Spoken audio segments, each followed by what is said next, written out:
Hi mga bes! Good morning po sa lahat! Papunta po tayo sa ating Paragis Farm. Kala mo naman may farm. Oh, para sa gayon ay papakita po natin kung saan po tayo kumukuha.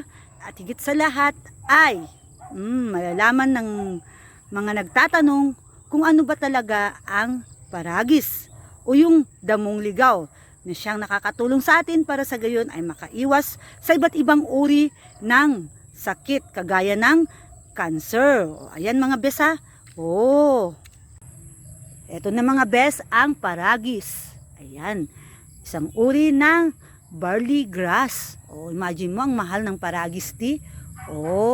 Kaya yan lang ang iniinom ko araw-araw nang sa gayon ay matanggal lahat ng mga toxic sa katawan na siyang dahilan kung bakit tayo nagkakasakit. So yan mga bes ha.